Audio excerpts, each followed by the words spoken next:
esse tópico.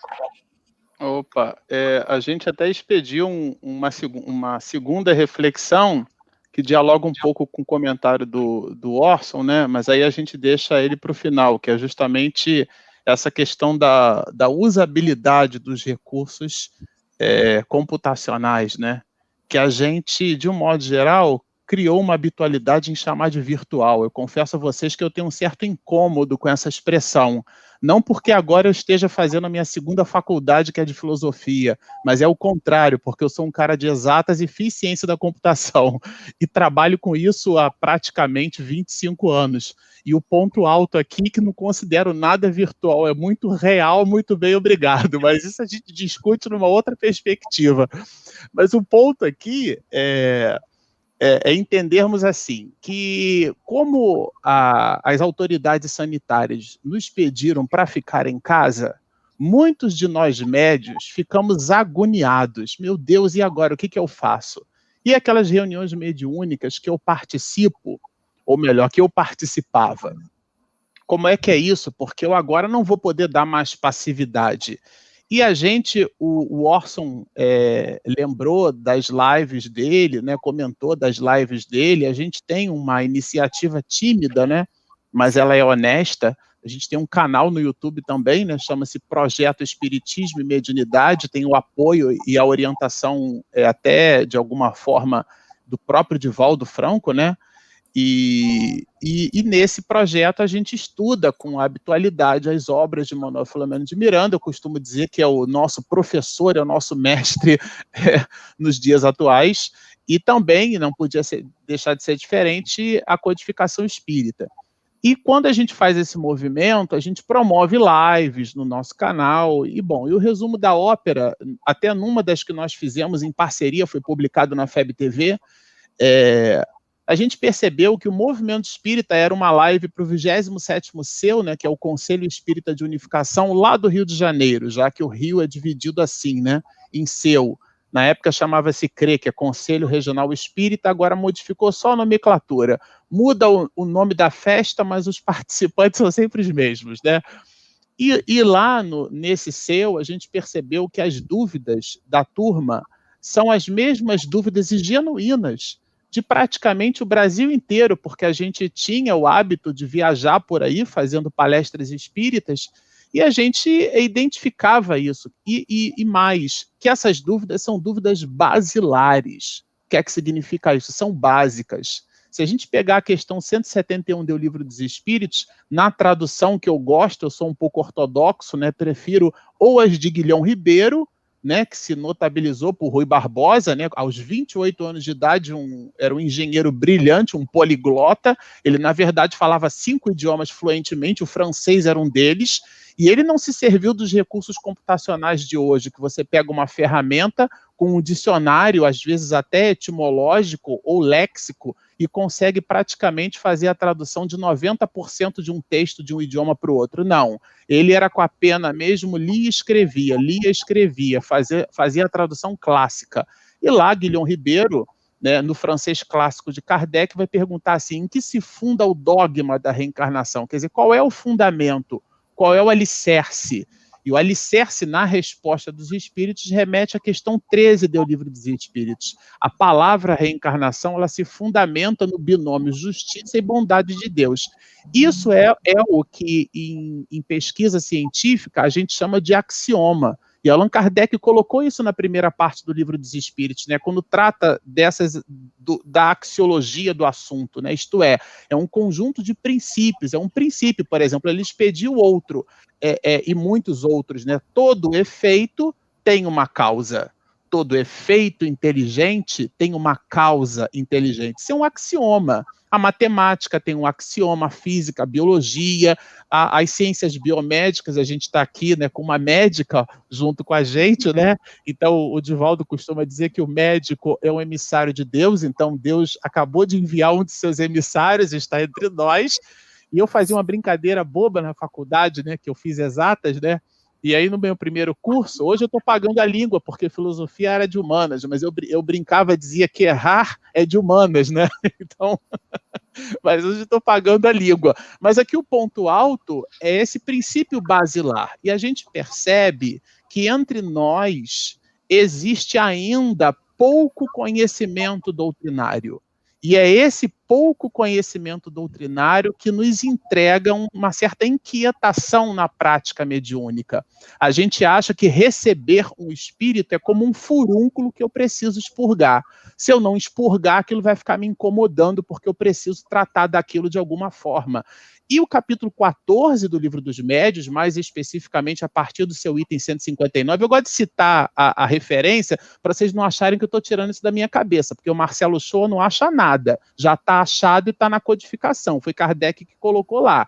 Aliás, o Livro dos Médiuns, é importante que se diga, como ele é de 1861, agora no ano de 2021, ele completa aniversário, né? Então é muito bom entre nós que nós façamos o enaltecimento dessa obra, que é o maior tratado de parapsicologia que a humanidade tem conhecimento, mas nós não o estudamos. Então a gente faz perguntas assim, médium que fuma pó da passe? A pergunta é anterior, é por que fuma? Mas a gente mistura o lado humano com o lado da prática religiosa e do exercício da mediunidade, quando a mediunidade, a doutrina espírita não se apropriou da mediunidade. Moisés expediu a comunicação com os mortos muito antes de Jesus, né? Quando dividiu nas 12 tribos de Judá o princípio do judaísmo primitivo, entregando para nós o decálogo ou os 10 mandamentos. Ele, percebendo a forma como nós nos comunicávamos com os espíritos, preferiu coercitivamente proibir, porque era o nosso pensamento àquela época. Mas vejam, ninguém proíbe aquilo que não existe. Se Moisés proibiu o diálogo com os espíritos, é sinal que eles existem. Os egípcios sempre dialogavam com os espíritos. O que é a crença na imortalidade, se não é só olhar para as pirâmides do Egito, né? A forma como esse pensamento primitivo sempre reverenciou o transcendental. Então, isso sempre esteve diante das nossas estruturas. Os filósofos antigos sempre dialogavam com as suas divindades. O que é o conhece-te a ti mesmo do pórtico do oráculo de Delfos, senão um ambiente onde as pitonisas entravam em transe e o deus Apolo expediu uma resposta para aqueles sofistas ou filósofos. O que eram essas pitonisas, se não médiuns? O que eram simplesmente os profetas da antiguidade, como o clássico Isaías, que proferiu com detalhes, né? Profetizou com detalhes aquele momento áureo onde Jesus entra montado num jumentinho, né? Então, eram simplesmente médiuns, sintonizavam com o alto, mas por desconhecermos tanto a etimologia como a psicogênese das nossas faculdades, a gente mistura com as idiosincrasias humanas e a gente traz para o mundo, traz da prática humana para a casa espírita, valorações que nada têm a ver com a casa espírita. Eu estou entre amigos, vou me permitir falar assim, práticas como usar roupa branca. Eu estava fazendo hoje de manhã a revisão do opúsculo Orientação ao Centro Espírita, eu disse ele aqui, né? As instituições espíritas que são adesas ao órgão federativo estadual, que, portanto, tem assento no Conselho Federativo Nacional, são elas que juntas expedem práticas, não que normatizem, mas que orientem as instituições espíritas, porque se você entrar num templo budista, as características do templo falarão por ele mesmo. Ali você verá Siddhartha Amalgama. Se você entrar, por exemplo, numa igreja adventista ou num templo protestante, aquele movimento de Lutero, né, aquele movimento de protesto contra as indulgências e práticas da igreja que eram agnósticas ao seu pensamento enquanto a sua visão de Deus, nós encontraremos ali, no máximo, a presença da cruz como um símbolo daquele madeiro infamante que dividiu a história da humanidade entre antes e depois dele. Mas, na casa espírita, cada um de nós enfeita a instituição como quer ou como lhe aprouver. Isso, de alguma forma, sabe, Derni, é um desvio que a gente imprime no nosso cotidiano. O que eu falei do paroxismo da palavra virtual, né, ou do oxismo, mas é, de certa forma, um movimento paradoxo nosso, onde a gente diz uma coisa, mas a gente faz outra. Por isso que a questão 842 do Livro dos Espíritos, Kardec vai perguntar qual é a religião que teria condição de professar a verdade e ter o direito de se apresentar como tal. E aí os espíritos vão dar uma resposta que é muito dorida para nós. É aquela que mais homens de bem e menos hipócritas fizer. A hipocrisia é uma faculdade, é uma faceta, é uma faculdade da criatura entre dizer uma coisa e fazer outra. Então, foi simplesmente uma forma, né? É uma forma de fazer a criatura reflexionar sobre as suas próprias questões. Então, o médium, ele começa a se perceber como médium da vida, na vida e para a vida. Quando você descasca um legume, você energiza esse legume. Quando você afaga uma criança, você dá um passe na criança. Mas a gente precisa daquele gestual, daquele funga-funga, né? O médium dá o passe, ele... como se o ectoplasma ou como se as substâncias benfazejas entrassem pela narina.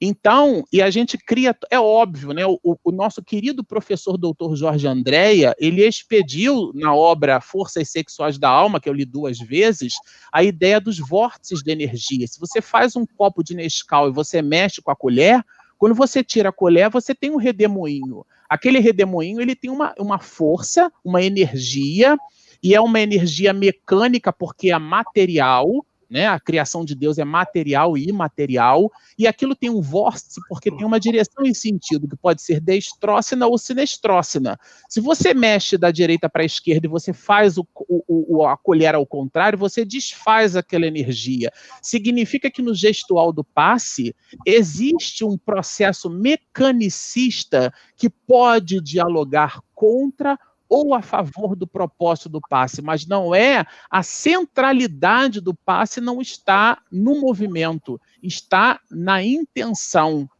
O problema do ser, do destino e da dor de Leon Denis, né? Está lá no capítulo 20, já que eram 3 obras e foram fundidas numa só. Se fosse na última obra dele, o problema da dor seria no primeiro capítulo. Como fundiu, está no capítulo 20, né? A vontade vai nos dizer Leon Denis, é a maior potência da alma. É como nos diz as escrituras, né? Tudo posto naquele que me fortalece. Nessa perspectiva, Denis, eu super acredito que nós médiuns aprendemos ou estamos aprendendo, que é a palavra que a gente está usando aqui, a nos reinventar, a perceber que ninguém é médium somente porque está 1h30 à mesa dando comunicação ou expedindo comunicações, servindo de intermediário. Allan Kardec deixa claro no Livro dos Médiuns, sobretudo no capítulo de número 16, quando ele trabalha a ideia do quadro sinótico, quando ele trabalha lá o conceito de médiuns especiais. Esses médiuns especiais, muito cuidado, é um substantivo derivado na tradução do francês que remete à especialidade. Então você tem a psicografia, a psicofonia, clarividência, clareaudiência, os médiuns, e tem características morais dos médiuns, que Allan Kardec coloca ali. Recomendo visitarmos o item 197, na verdade todo o capítulo, né? Mas ali Allan Kardec trabalha as nossas características morais. Eu acredito, sabe, Denis, que esses instantes, eles nos pedem esse mergulho, para que a gente entenda que ninguém está salvo porque vai à casa espírita e serve de instrumento. Aliás, a tese não é minha, ela é de Miranda. Eu fiz o favor a mim mesmo de ler a obra No Rumo do Mundo de Regeneração. A gente encomendou, né, quando saiu a pré-estreia da obra, mas como a gente se propôs a fazer o estudo do livro, então eu comprei na loja virtual, né, na Apple Store. Eu tenho um tablet, né, um iPad, e eu comprei o livro e baixei no dia 1º, no dia 4 eu já tinha terminado de ler, agora eu estou estudando ele porque a gente está fazendo lives semanais sobre o livro. E a tese de Miranda é que a quantidade de reuniões mediúnicas no mundo espiritual, ela multiplicou por conta da inexistência das reuniões nas casas espíritas. Gente, eu não estou tirando essa informação da minha cabeça. Ela está na obra No Rumo do Mundo de Regeneração. Se a gente pegar, por exemplo, do ponto de vista antropológico, o homem de Neandertal existe por sobre a face da Terra há quanto tempo? 400, 300 a 400 mil anos? né? A lâmpada foi inventada entre nós, Thomas Edison, né, percebeu que dava para colocar num bojo sem oxigênio, porque partia o filamento. A lâmpada foi inventada em 1834. Portanto, há 350 mil anos do homem de Neandertal. E depois disso, 135 anos depois, nós pisamos na Lua, que foi em 1969. Né? Aquela frase clássica de Louis Armstrong, né? Um passo pequeno para um ser humano, mas um salto gigantesco na história da humanidade. Depois disso, nós tivemos, no ano de 2005, 3 jovens que trabalhavam na PayPal. Eles, então, um deles era designer de produto e 2 deles tiveram a mesma formação que eu busquei depois, ciência da computação. Eles fundaram o YouTube. Esse nome que vem de you, que é você, e tube, de tubo, remetendo aos tubos catódicos. Então, formava uma expressão que para os americanos se transforma num verbo, como a gente usa aqui, né, hoje, sextou, né? Vou sextar, né, que remete à sexta-feira, quer dizer, vou usar os privilégios que a sexta-feira me oferece, seja ela ele o que isso signifique. Para os americanos, essa expressão YouTube, né, YouTube é você no tubo catódico, né, naquele tubo de 3/4, né, daquela tela 3x4, que depois se ressignificou para os dias de hoje. De lá para cá, em 2009, eles expediram um protocolo de comunicação, que é justamente o protocolo RTMP, que é o protocolo da Real Player, né, que na verdade, foi um protocolo cujo algoritmo é da Adobe, que é uma empresa que se notabilizou, todo mundo conhece o PDF da Adobe. De lá para cá, do YouTube para cá, foram somente 4 anos de salto. Vejam só que, quando a gente fala de evolução tecnológica, a cada ano que passa, parece que a gente vive 10 anos. Então, o Orson tem toda a razão. A gente não tem condição de estabelecer previsibilidades tecnológicas. Isso para citar algumas, né, do ponto de vista da biogenética, hoje a medicina ela é capaz de interceptar determinados genes e promover o destamento de determinadas patologias que poderiam ser agregações justamente vindas desses genes com má formação. E em alguns casos, inclusive, né, isso trabalha-se até aspectos éticos nessas questões que a população científica, de um modo geral, vem estudando, né? Até o avanço da astronomia, que trabalha o conceito de astrobiologia, né, que é a vida em exoplanetas. O que é que significa isso? Em planetas fora do sistema solar. Na Terra, a partir do solo do planeta Terra, quando a gente olha para uma estrela, a gente tem a camada atmosférica. E a camada atmosférica, ela impede a visibilidade de comprimentos de onda fora da faixa do visível. Então, o que nós fizemos? Nós mandamos para fora da atmosfera sondas, ou telescópios, como Hubble, como Katrina, e eles fazem um mapeamento no ultravioleta, no infravermelho, que são espectros de frequência luminosa, ou também sinais de rádio, porque sinais de rádio também são sinais de luz, fora do nosso alcance. Então, a gente conseguiu identificar, e o Alberto Almeida falou isso ontem, quando ele trabalhou lá a visão do cosmos, né? 3 trilhões de galáxias. Ora, vejamos, só a nossa galáxia tem alguma coisa perto de 200 a 400 bilhões de estrelas. Eu vou repetir para fixar. Só a nossa galáxia tem alguma coisa perto de 200 a 400 bilhões de estrelas. Nós estamos falando de 3 trilhões de galáxias. E isso é o que a gente chama de universo visível ou mapeável. E desse universo, a astrofísica diz para nós hoje que, por exemplo, uma galáxia, 90% da galáxia é matéria escura. O que é matéria escura? É aquela matéria que a luz, que por espectroscopia, nós não somos capazes de identificar. Como a gente não sabe o que é, a gente bota na conta do negro, né, como buraco negro, que atrai matéria, a gente bota na conta do escuro, a gente chama, é tudo obscuro, tudo denso, tudo inexplicável para nós, né?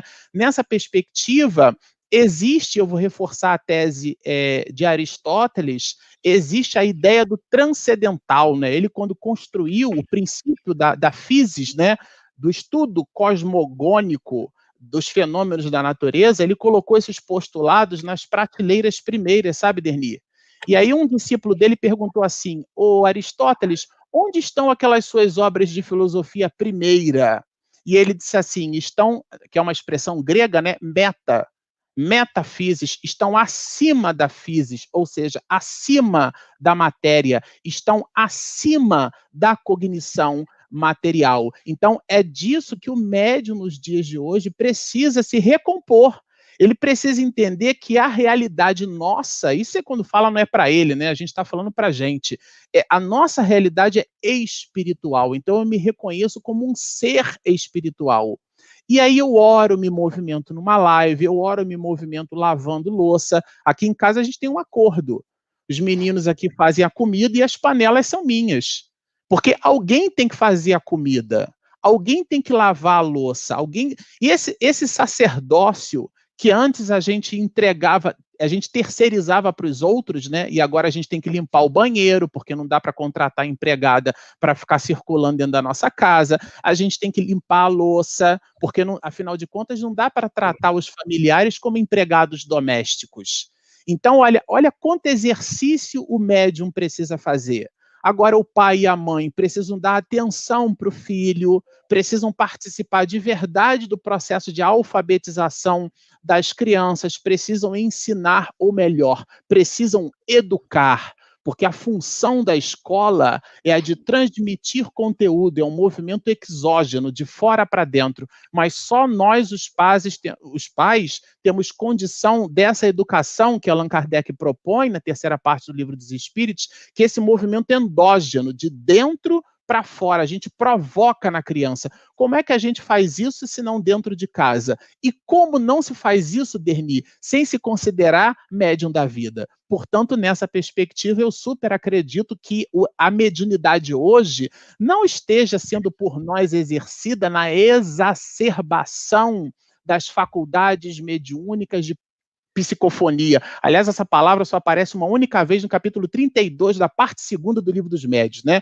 Allan Kardec chamou ou de médium sonambúlico ou de médium falante, mas é a mesma coisa. Mas não é aí. É no diário, é no cotidiano, é ali que a gente entrega o nosso quinhão.